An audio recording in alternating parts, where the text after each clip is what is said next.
The third carrier isn't reinforcement, it's the checkmate move.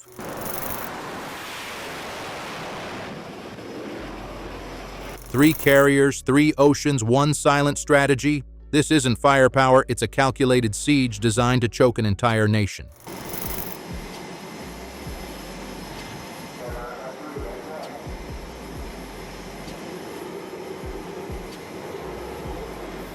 And here's where it gets weird, because none of this started with three carriers. February 28, 2026, Operation Epic Fury kicks off. Two U.S. Navy supercarriers hit Iran from opposite ends.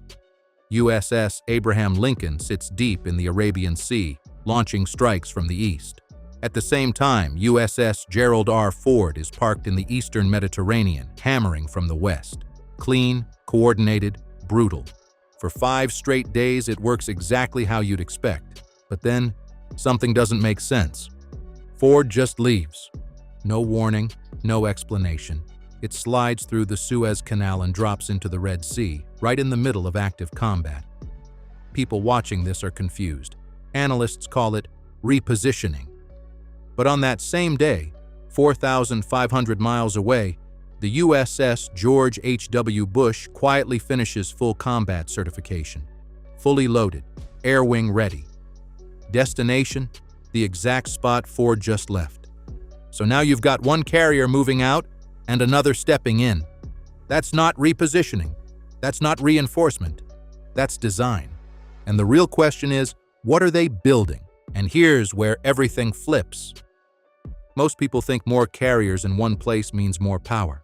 Stack them together, overwhelm the enemy, end it fast.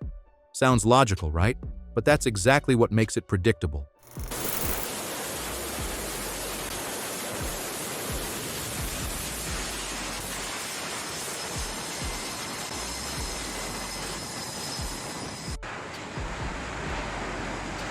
Because if all the firepower comes from one direction, the defense only needs to face one direction. This isn't about power, it's about geometry. 3 carriers don't form a fist, they form a triangle. Each one sits on a different edge, controlling access, forcing pressure from multiple angles at once. This isn't war as we imagine it, it's engineering. Amateurs chase firepower, engineers control the position. Now this is where the map becomes everything.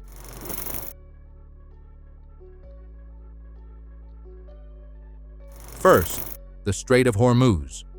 At its narrowest, ships are squeezed into just 2-mile-wide lanes. And here's the crazy part. About 20% of the world's oil passes through this single corridor. You block this, and energy prices don't just rise, they explode. Then comes the Bab el-Mandeb Strait. This is the gateway between the Indian Ocean and the Mediterranean. Around 10 to 12% of global trade and huge oil flows depend on this route. Shut it down and ships don't stop. They reroute thousands of miles around Africa.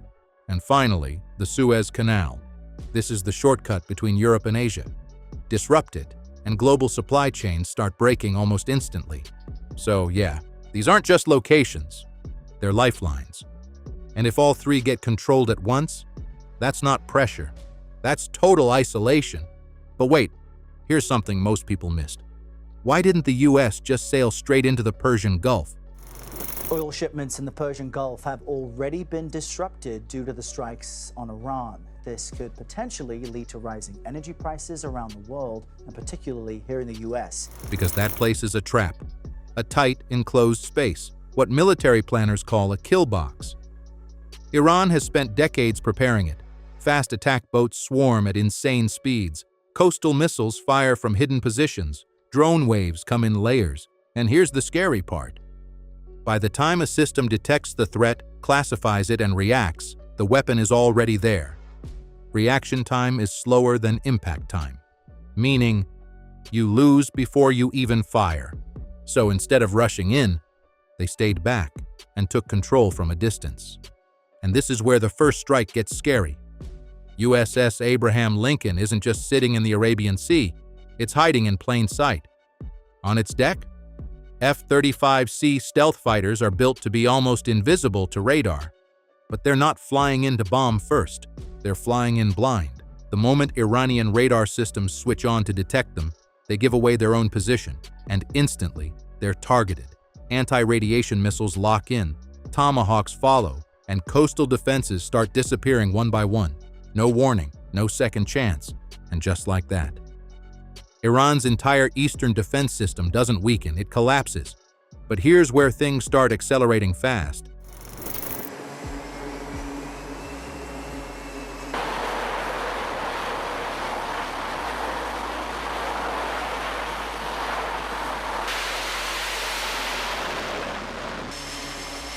USS Gerald R doesn't rely on stealth. It doesn't need to. Its real weapon is speed, pure, relentless tempo.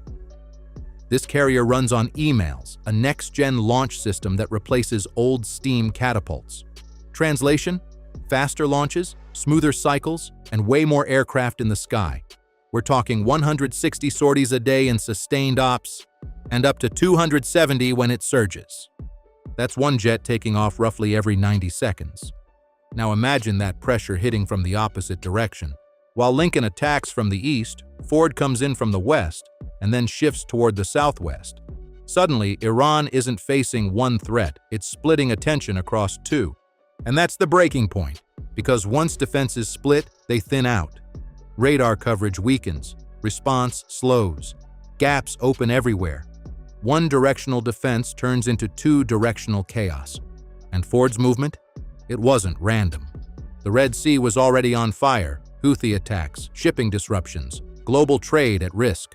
So Ford steps in, protects those lanes, opens a second front, and cuts off supply routes feeding Iran's network. That's not supported? That's pressure from every angle. And here's the twist most people completely missed.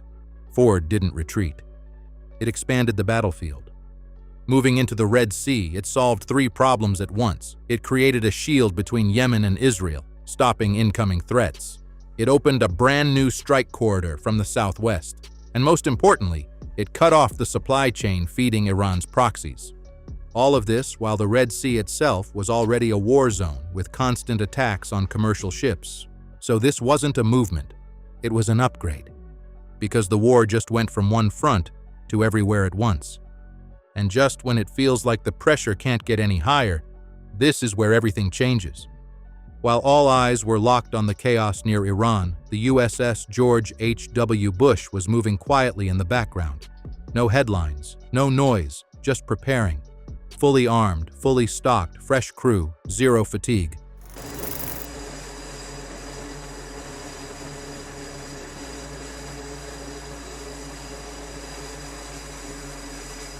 Waiting. And the moment Ford leaves the Mediterranean, Bush steps in. Same spot, same mission, but completely reset. This isn't a replacement. It's a rotation, reinforcement, and a full system reboot all at once. Because here's the reality. Ford had been deployed for months. Crews exhausted, systems stretched, interceptors running low. But Bush? It arrives like the war just started yesterday. Fresh pilots, fresh weapons, maximum capacity. And that's where Iran miscalculates everything. They think time is on their side, that if they just survive long enough, the pressure cracks. But instead, time resets. And now they're facing a brand new carrier group, at full power. And this is the part that changes everything. 1 direction, defensible. 2, damaging. 3, collapse. Below 20%, defenses fail. The third carrier doesn't add power, it ends the equation. Now step back for a second and look at the full picture. This isn't random positioning, it's a lock.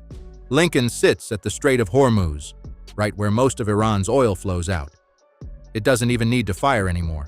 Just being there chokes the economy. Ford holds Bab el-Mandeb, the gateway between oceans.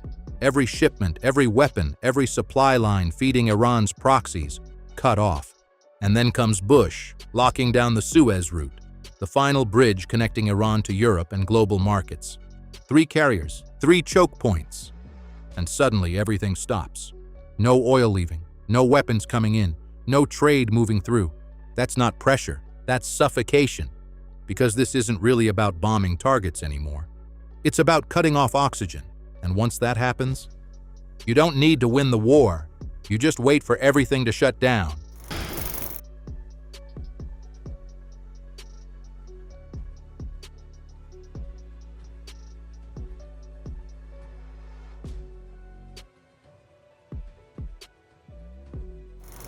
when you strip everything down, this is what it really comes to. Firepower destroys things, but only for a moment. Positioning? That controls everything. Iran spent decades preparing for the wrong fight, a single-direction invasion, one front, one enemy pushed, and honestly, they prepared well for that. But that's not what showed up. What they faced was isolation from every side. No single Uder, no clear battlefield, just doors quietly closing, one by one. That's the difference. This war wasn't won by bigger explosions or more missiles. It was won by denying movement, by controlling space. Because once every exit is locked, you don't fight anymore. You just run out of options. 3 carriers didn't just attack Iran, they surrounded it, sealed its exits, and let physics do the rest. This wasn't about missiles or explosions. It was about position.